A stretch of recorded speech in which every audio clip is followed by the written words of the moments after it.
The Skilhunt E3A. That's what this video is going to be about. And I'm curious about this flashlight because I am really a fan of the i3E from Olight. However, this Skilhunt E3A offers the cool white or neutral white light tint, so I wanted to give this a try. This one's kind of available in cool white. Works really well, and I really like the form factor of these AAA keychain flashlights. So in this video, we're going to check out the Skilhunt E3A and compare it with the i3E. What we're going to be doing is comparing the output and the color tint using AAA batteries, and then because this is the Pardon My English channel and we just got to do this for some reason, we're going to drop in 10440 lithium rechargeable cells in these flashlights as well. Now these are not AAA batteries, they're over double the voltage. Around the same size though. It's not recommended to use these batteries in either of these flashlights, but I'm going to see what happens if the Skilhunt E3A will survive in the first place, and then what kind of output we get if so, and what kind of heat the flashlight generates. So I've done this sort of thing in the past on the i3E, but I figured I'd give this E3A a chance, just see what it's all about as an alternative. So let's get right into the video. Here's a look at the box before we bust into this, and check out these round numbers here. 100 lumens, 100 minutes of runtime, pretty easy to remember. That's interesting too because according to this manual on the i3E from Olight, the max lumens is 90. So we'll have to see if there is a perceivable difference between the two. This would be interesting if it was brighter, especially in neutral white over a cool white. So we'll have to check that out. Here's a look at the back as well. You get some additional specs and description here. Yeah, pretty nice box that this comes in. Let's get into it. It feels very light. The flashlight itself is probably super light. I wonder if it comes with a battery. It almost doesn't feel like it, but I don't know that for sure. The manual here should be pretty straightforward. Oh yeah. Oh, looks like the warranty card here on what I assume is the back. Yeah, here we go. Look at the manual. You can pause and read any of this if you like to. One of the simplest, smallest manuals ever, which is great. A couple more things I didn't want to leave out. First is the fact that 2 different key rings are included, a super tiny one and a large flat one. And then in addition to those, you get a couple of spare O-rings as well, which you can just swap out at a later point in time to preserve your watertight sealing. And the Skilhunt itself, the second thing I wanted to point out is just the kind of the fit and finish. The texture is pretty nice and the anodization looks really good on this. Kind of a nice little shine to it. I like having the bright color for my keys. Just helps them be easier to find. Skilhunt E3A comes in a bunch of different colors too. Same as i3E. Oh, check out that lens. Let me get the better light here for us. If you can see that. Yeah, interesting. I'll have to see how that diffuses the light and if the beam profile is similar or different than the i3E. We'll check that out in a moment. I don't think there's a battery in here, but it could be wrong. It just seems really lightweight. Yeah, so no battery, so you will have to supply your own. We will do that now. Drop a Duracell in. But yeah, the threads felt pretty smooth unscrewing the flashlight. Got an O-ring there, and see how smooth this is. Yeah, well lubricated. Nice. And I assume the operation is the same. Yeah. Cool. All right. Well, let's get a battery in the i3E as well. And we'll compare the beam profiles first and light tint on a blank wall. And then we will take these outside to compare like kind of practical output with one another. And then we'll drop those 10440s in as well and see what there is to see. So let's check it out.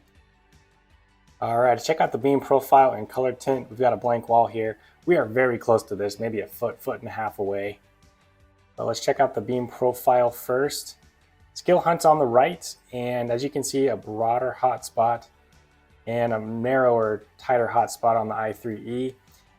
Gonna be, one's not better or worse than the other. It's just a matter of preference and what you need the light for. If you're doing really up close illumination, broader might be better, and if you're trying to search out something a little further away, the tighter hotspot could be better for you. And then, yeah, the difference in color temperature or light tint you can see as well. Got neutral white here on the right with the Skilhunt, and then the cool white here on the i3E. Once again, just a matter of preference, but I wanted to point that out. Let's take these things outside. Same as before, we've got the Skilhunt on the right, Olight on the left. We'll do the Skilhunt first, just to check out the beam, practically speaking.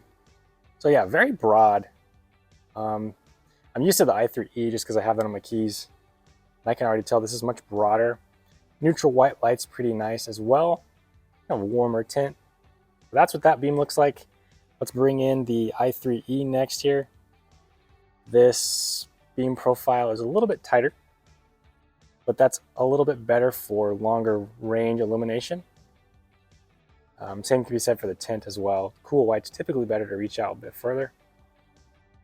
And let's do a little side-by-side next here. So we'll bring in the Skilhunt on the right, i3E on the left.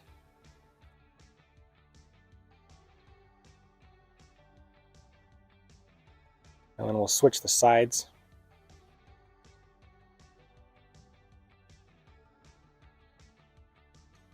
So yeah, I mean, it's going to give you a general idea. The Skilhunt now on the left, and i3E on the right. So really just two different options, so to speak. And once again, the Skilhunt comes in the cool white as well. So if you like the beam profile but want to keep the cool white tint, that's available for Skilhunt as well.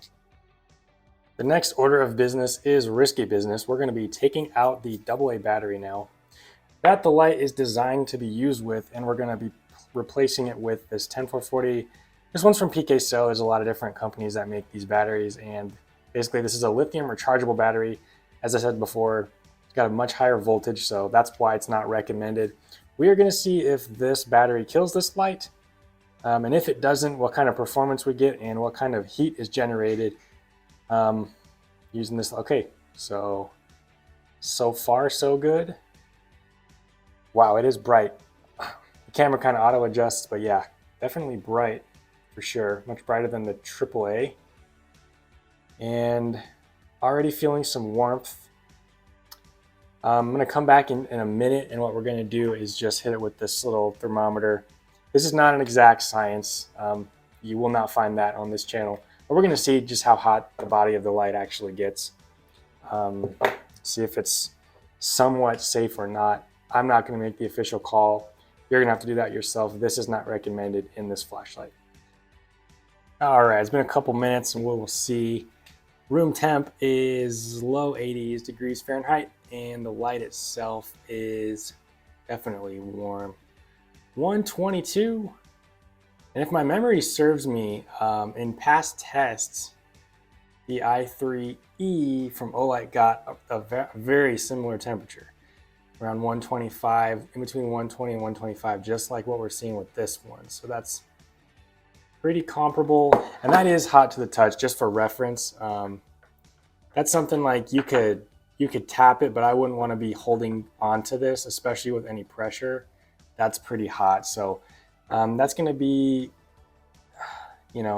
that's probably why it's not recommended. The heat does get pretty intense, but glad we checked it out at the very least. So now you know. 440s are loaded up now. Skilhunt on the right, i3E on the left. We will do just the Skilhunt by itself now. Quick little pan. Definitely brighter than with the AAA. And then here is the i3E by itself now. Definitely appears brighter to me. That could have to do with the beam profile and the light temperature. And then here's a side-by-side. We'll do Skilhunt on the right first. And then we will swap them. Just a quick look at the output comparison with a 10440. If you are still here, if you're still watching, you are one of the few people that make it this far, and I want to thank you very much for watching. I always appreciate it. And this is the part of the video where I just talk about my own thoughts about these flashlights. I'm going to be answering a question in the hypothetical world in which you can only have one, or only get one. The prospect buyer, which one should you get and why? I'll give you my 2 cents. that's going to be the i3E from Olight. And that really comes down to one thing for me. That's the price. When Olight runs their sales, they often give away like a free gift. I say free in quotes because you either need to pay for shipping or buy something else to get the free gift. But still, for about last time I just paid shipping on a light, I think it was like $5.99 or something, which is a good price for this light, in my opinion. Now they offer different colors and styles and stuff, and sometimes different keychain flashlights altogether, but that's the best time to get an i3E if you want one.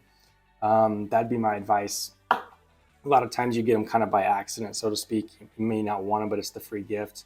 But it's a really solid little keychain flashlight. I've been really happy. Some people say the heads fall off. I've not had that issue, and I've been carrying mine for quite a while now. And I think they added a spare O-ring to kind of prevent that from happening. But that's what it comes down to for me, is the fact that you can get one of these for about $5.99 if you just want to pay the shipping and just get the free gift at that point. I think that's a good deal. It's about half the price of this right now on Amazon. I think these are like $11.99 or $12.99. I forget, but in any case, still a little bit better deal on the i3E, and the beam profile is very nice and broad on this. I do like that, and I also like the neutral white color temperature option that you get with this. If Olight were to, release this in a neutral white, I think it would do pretty well. This is their top selling model of flashlight, actually, believe it or not, for Olight. So maybe that's something they could bring out, but I really like that. Nice even diffused beam on this light, that textured looking lens. It's not actually, no, maybe a little bit. Might be a little bit textured, but yeah, that gets that light just bouncing around, and very broad, very even.